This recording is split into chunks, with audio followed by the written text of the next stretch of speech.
Continuamos con nuestra lectura cronológica y ya estamos en el día 73. Qué dicha que está por aquí, qué dicha que han logrado tener paciencia, perseverancia. No es sencillo no estar acostumbrado a una práctica de estas que requiere disciplina. Así es que si llegó hasta aquí, no importa que le haya tomado más tiempo de la cuenta, lo importante es que va avanzando en este propósito de completar en un año la lectura cronológica de la Biblia. Así es que vamos adelante, seguimos fuertes en este recorrido de la narrativa bíblica para poder comprender con mayor claridad cuáles son los mensajes que la Biblia tenía para su pueblo en la antigüedad y que también tiene mensajes para nosotros en el hoy. En Josué capítulo 9, 10 y 11 vamos a encontrar una sección sumamente interesante porque es una sección que tiene que ver con propiamente la campaña militar de los israelitas al mando de Josué. Y vamos a ver que estas campañas o estas guerras no fueron porque de pronto los israelitas querían conquistar cierta zona, sino que el texto cada rato insiste en que Dios estaba con ellos, Dios les daba la batalla, de que Dios entregaba a sus enemigos en sus manos. Y eso es lo que marca la diferencia, que no se trata de hacer la batalla que yo quiero hacer, sino de la que Dios va mostrando. En Josué capítulo 9 se nos presenta un caso bastante interesante, que es la formación de una coalición. Una coalición es cuando hay grupos diferentes, pero que deciden unirse en un periodo de tiempo determinado para hacerle frente a un enemigo determinado. Y en este caso fueron los reyes ubicados al oeste del río Jordán que deciden hacer esta coalición, es decir, hacer un solo grupo por los reyes de las ciudades de la zona montañosa hasta la costa mediterránea de la zona de Canaán. ¿Y cuál era la intención de esta coalición?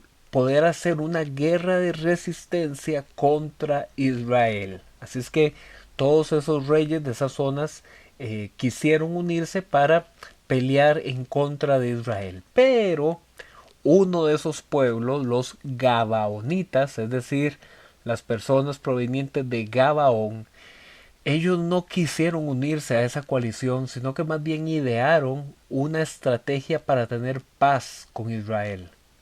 Los Gabaonitas se presentaron disfrazados ante Josué, algunos de sus representantes evidentemente, con ropas gastadas, con alimentos ya consumidos y dando toda la impresión con disfrazados de estas ropas gastadas de que venían de un largo pueblo, de una tierra muy lejana y que ellos querían ser recibidos por los israelitas en paz, es decir, querían un tratado de coexistencia pacífica. Y los israelitas lo aceptaron. Interesantemente ellos interpretaron, que recordemos que en muchos lugares del Deuteronomio Moisés había dicho que fueran buenos con el extranjero porque ellos también habían sido extranjeros en Egipto. Y aquí entonces ellos se encontraron con este grupo de extranjeros y ellos aceptaron que iban a tener paz con ellos. Pero, ¿qué pasó?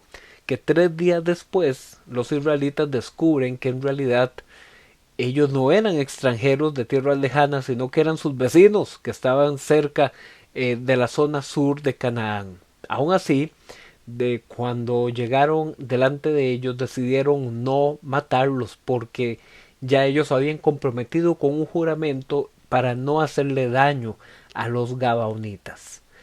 Pero a pesar de eso, recibieron un castigo porque engañaron a los israelitas y el castigo consistió en que a partir de ese momento los gabaonitas fueron dedicados a ser los aguateros y los leñadores para servir a los israelitas, sobre todo los que estuvieran dedicados como los levitas a atender el santuario y mucho tiempo después el templo.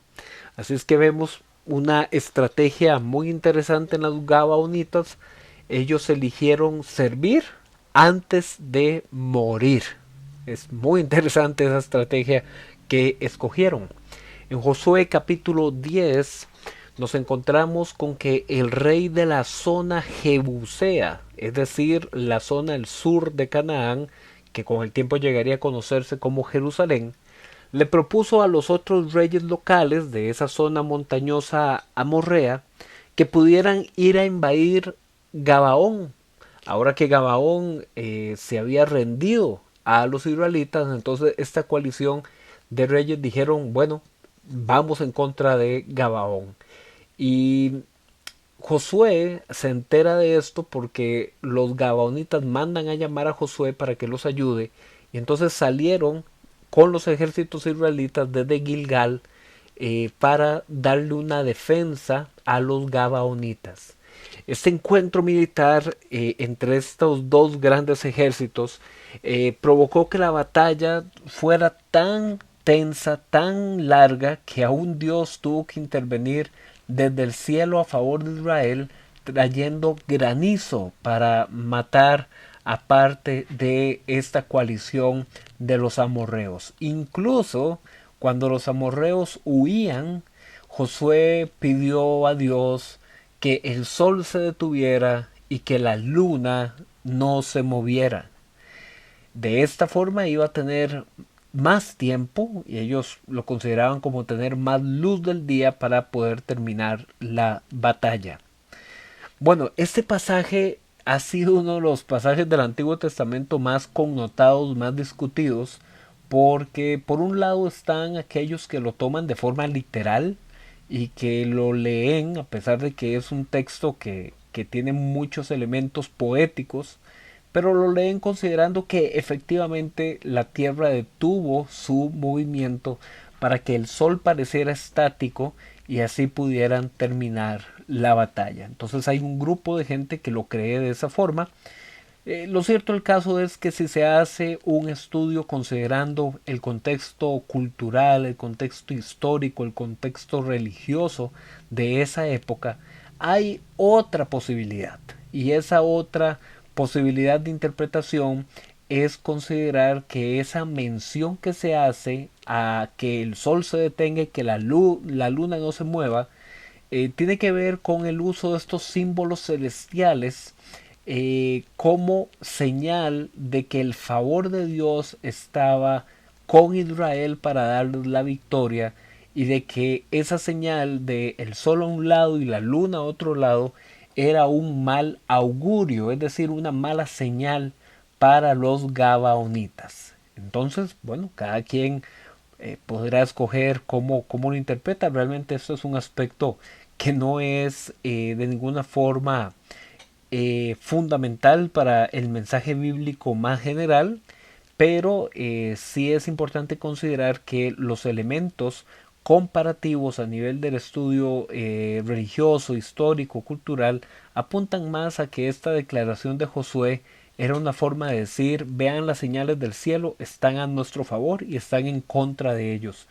Tiene más puntos a favor interpretarlo de esa forma, como un símbolo celestial a favor del pueblo para darles la victoria, en lugar de lo que algunos han interpretado de forma literal, pensar que un día entero se detuvo el sol y la luna, o casi un día entero, para que pudieran terminar la batalla. Dejando esto un poquito atrás, en este capítulo 10 de Josué también se hace mención de algo muy interesante, y se nos dice que ese evento, eso que sucedió con el sol y la luna y la batalla, fue registrado en el libro de Jacer. Y usted tal vez se queda en este momento pensando: ¿y en qué parte del Antiguo Testamento está el libro de Jacer? No, en ninguna, porque no se ha conservado hasta el día de hoy ninguna copia que se conozca de ese llamado libro de Jacer. Es un libro que se ha perdido en el camino de la historia.